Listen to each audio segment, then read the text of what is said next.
please stand and let us acknowledge you?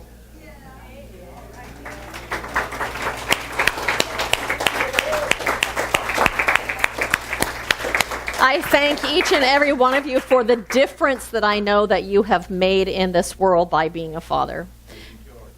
And you didn't kill your kids, yeah.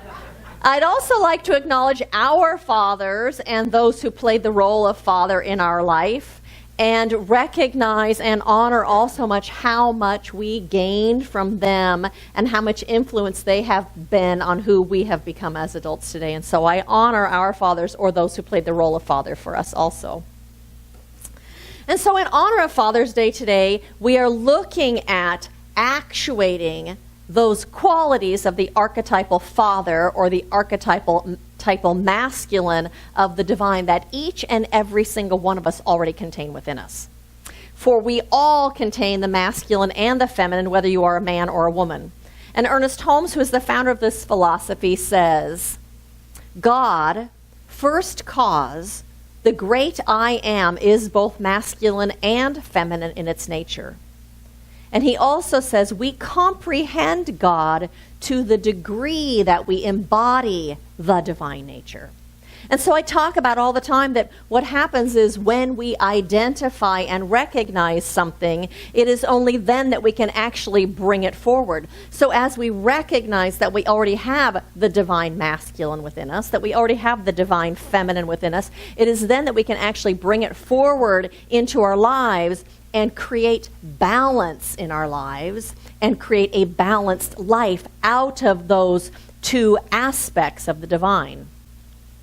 And so that father archetype contains within it, of course, the provider and the protector. It also contains within it an energy that is capable and confident. And so that means it is the thing within you that allows you to go do a job interview and present yourself and your capabilities. That masculine archetype contains a capacity for initiating. It contains a capacity for order and for discipline and for strength. And so that means then it is the thing within you that enables you to actually begin a project, something that you want to do, to start it, and then to see it through until it is absolutely comes to completion and to fruition, even if you get tired and even if it takes a really long time. It's that masculine aspect within you that enables you to do that. That archetypal father or masculine is intelligent, it is wise, it is rational, it is the thing that enables us to understand something based on our intellect. It's the thing that allows you to figure things out or to read a map or to create a map for your life. It contains within it also our own inner authority, our own ability to choose wisely and to create our lives out of the choices that we make, to take responsibility for our choices and for our lives, and have authority over our own individual lives. Those are all those masculine qualities. So does anybody want to embody those? Absolutely. That leads for a successful life. And so at Living Beyond Limits, we talk much more about the divine feminine than we talk about the masculine in this philosophy. We talk a lot about giving way to love and how that shows up as kindness and as compassion and as caring and as treating people as equals. We talk about the feminine aspect when we talk about meditation, about being receptive and being within and listening within to our own inner wisdom, to our intuition, to the truth that lives within us. That listening is a feminine aspect. We talk about the power to be flexible and how much that serves us in our life, to be flexible and to be fluid, because that allows us to think outside of the box and to come up with creative solutions and to move with things as they move in life, and how that brings us greater peace and greater ease, and actually we then end up experiencing more joy. That again is a feminine quality. We talk about those a lot. They're all qualities of the divine feminine, and they're all talking about ways of being as opposed to doing. And so the feminine energy is receptive, and it is about being, and the masculine energy is expressive, and it's about outward. I've heard it said that women teach children how to be in relationship, and men teach children how to be in the world. So it's about the expressive moving out from ourselves. And so I think there are actually a lot of reasons that we don't focus on that divine masculine, or we don't even think about it in our own lives about embodying that. You see in the media and online, there's tons of articles about how to embody the divine feminine within men, how to be more caring and soft and compassionate and listening and receptive and all that stuff. But we don't hear a whole lot about the divine masculine. And I think there are a bunch of reasons, and I'm going to tell you 5 of what the reasons I think we don't focus on that. One is because that divine masculine is about doing, we already feel like our lives are all about doing, and we do so much. I think we think if we focus on that, then we're going to have to do even more than what we're doing right now. I think a second reason is we equate the masculine with the ego, and that's not about spirituality for us. I think one of the biggest ones is the shadow side of the masculine scares us. And it scares us because it shows up as, say, an abuse of authority, having authority over other people or having power over other people. It can show up as rigidity. It can show up as being controlling or approaching and interacting in the world in a cold and an intellectual way. I think that for women, if we think we embody the masculine within us, that means we are going to act in ways where we have power over other people. Or where if we stand in our own inner authority, which is masculine, that then we are going to act in ways where we have authority over other people and we take away their choices and stomp on their choices. That's power over and having authority over someone else. Not allowing someone else to have the right to choose. But none of those are true power, and none of those are truly standing in your own inner authority. That is a place of power. It's not about having power over anyone else. It's about having power in your own life, and in you creating your life and choosing and making your life be what you want it to be. I think we also sometimes think that maybe if we owned our power and owned our real strength, that we would be asked to do things that we don't want to do, things that are outside of our comfort zone or things that we don't yet know how to do, and that feels scary to get into unknown territory. Or maybe even if you're a woman, you think that if you embody the masculine, then you would no longer be feminine. It would somehow take away your femininity. None of those things are true because it's about a balance of masculine and feminine energy for all of us, whether you're a man or a woman. So in order to live a balanced life, in order to be effective in our own lives and in the world, we must nurture that masculine energy within us and the feminine energy. We must nurture and bring forward the yin and the yang, both of those to be in balance. That's why when you see the yin and yang symbol, it's half and half black and half white, and there's white inside the black and black inside the white. It's balanced and it's integrated. That's what we're seeking. So too much masculine energy makes a person ambitious and driven, and they will get done what needs to be done regardless of whose toes they step on or whose backs they step on, because winning at all costs is what's important. But on the other hand, too much feminine energy makes you oftentimes a victim to your own generosity. That too much feminine energy without the masculine allows people to treat you like a doormat or to step on you. You don't stand up for yourself and say what you need to say. You're not owning your own authentic power. Sometimes it shows up as taking care of others' well-being instead of taking your own to your own detriment. It looks like being taken advantage of when you don't own that power. And so to live in balance means that you are strong and caring. To be in balance means that you are focused and that you are determined to do your best and to be your best self. It means that you have compassion for yourself and others. It means your competency actually stems from dedication to your own self-mastery. your own unfolding, your own growth, your own greatness. It means being at ease with yourself and being open to new ideas and new experiences and having a positive attitude. All of that is living in balance.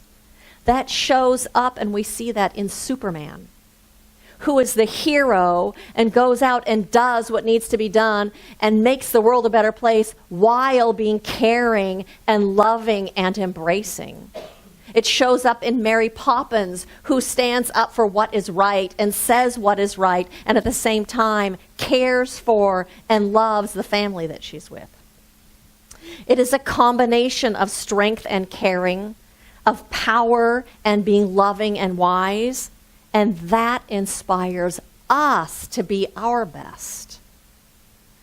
And so whether you are a man or a woman, in order to live a balanced life, in order to have balance in your home or in your relationships or in your place of work, you must have a balance of the masculine and the feminine. And in order to be whole, you must have a balance of the masculine and the feminine. In order to have a fulfilling life, you must have a balance of the masculine and the feminine. And so I have a story that I'd love to share with you. It's about a man named Rick Hoyt.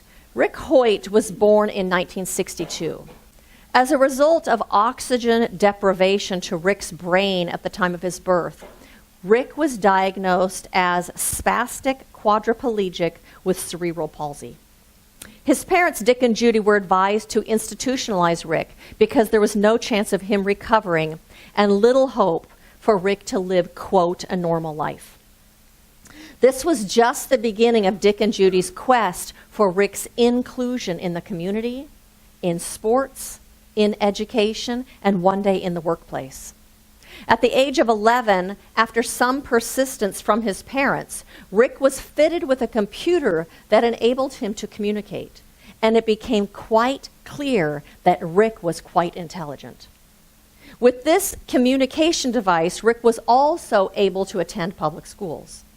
In the spring of 1977, at 15, Rick told his father he wanted to participate in a 5-mile benefit run for a lacrosse player who had been paralyzed in an accident.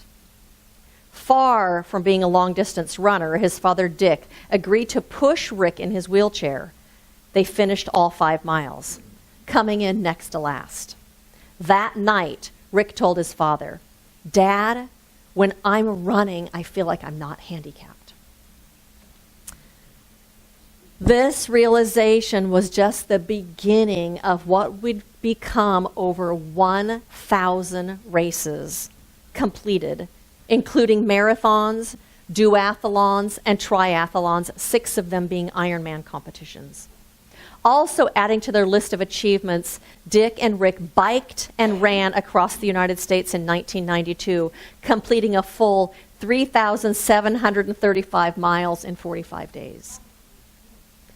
All with his father pushing his son in a modified wheelchair, pulling him by harness in a blow-up boat, or riding him on a modified tandem bicycle. That is such an example of embodying the masculine and the feminine, doing what needs to be done in a way that is open-hearted and caring and loving and flexible and fluid.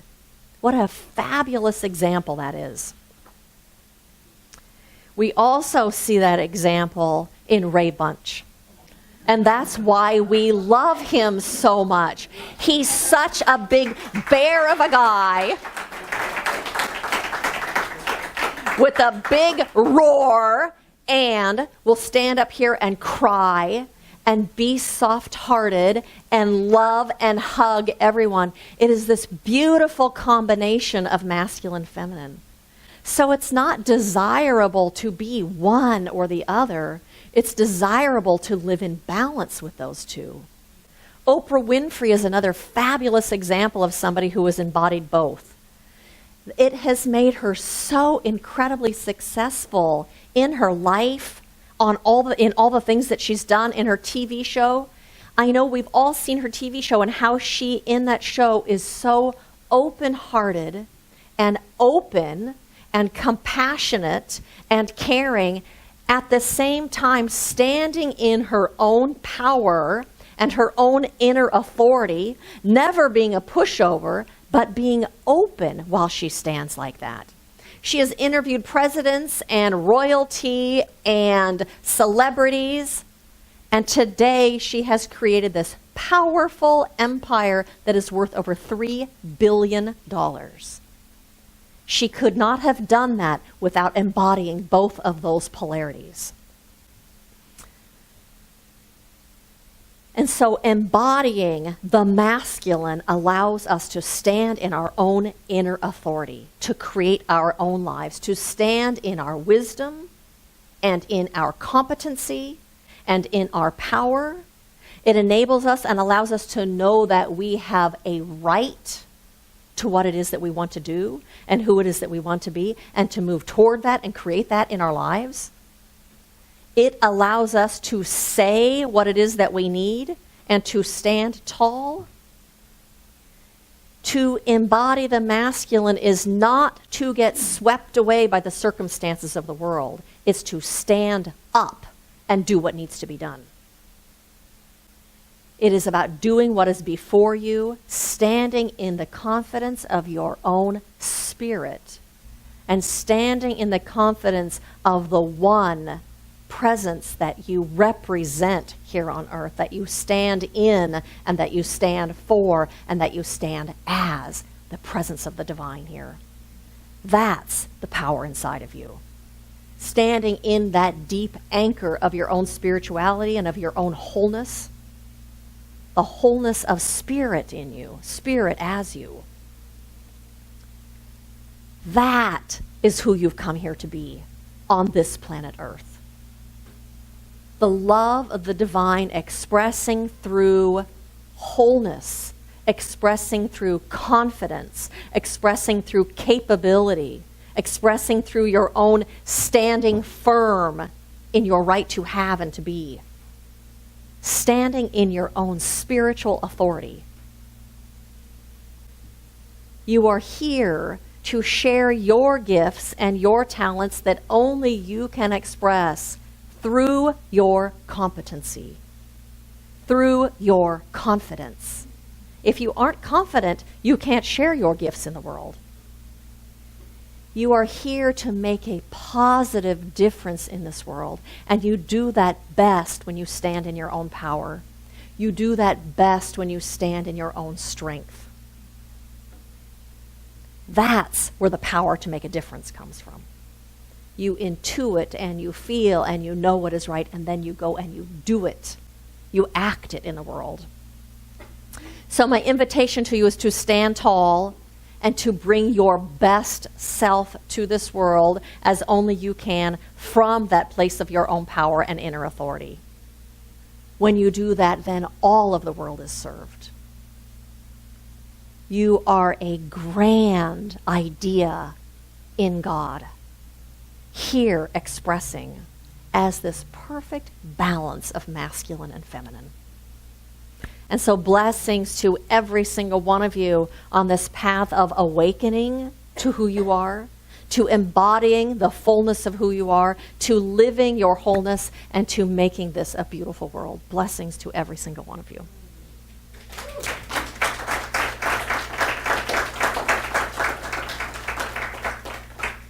And so I invite you to join me now in an affirmative prayer.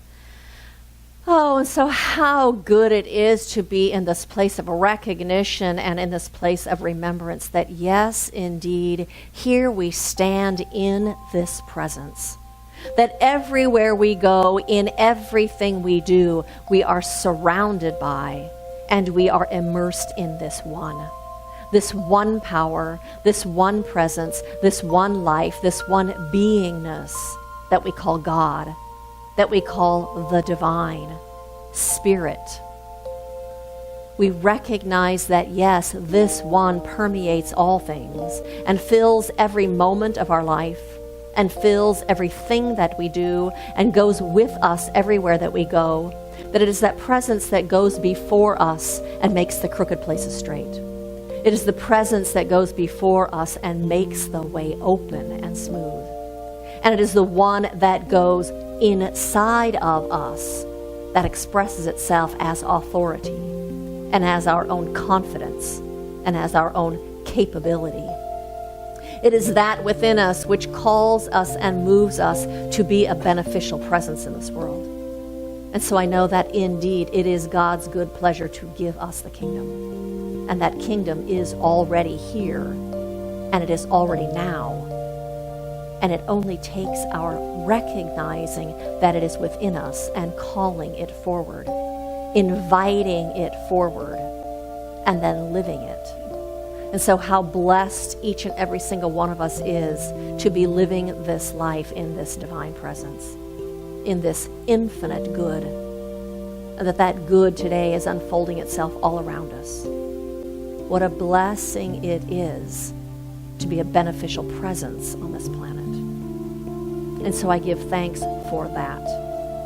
And I also speak this world right now for families and for children who have been separated from their parents, recognizing that there is something happening right now within the hearts and the minds of every single American, that we are waking up to love and to care and to protection and providing, that we bring forward the masculine and the feminine to do what is right.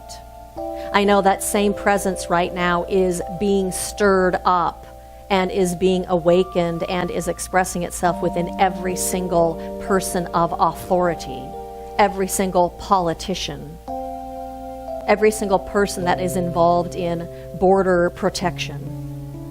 And right now there is something wonderful happening, something new awakening, and evolution of consciousness, an evolution of how we behave in this world, an evolution of how we act is what is happening right now. And so I claim this and I step into that light, knowing that we all step into this light right now. And God is having its way through each of us. And it is for that that I am so eternally grateful.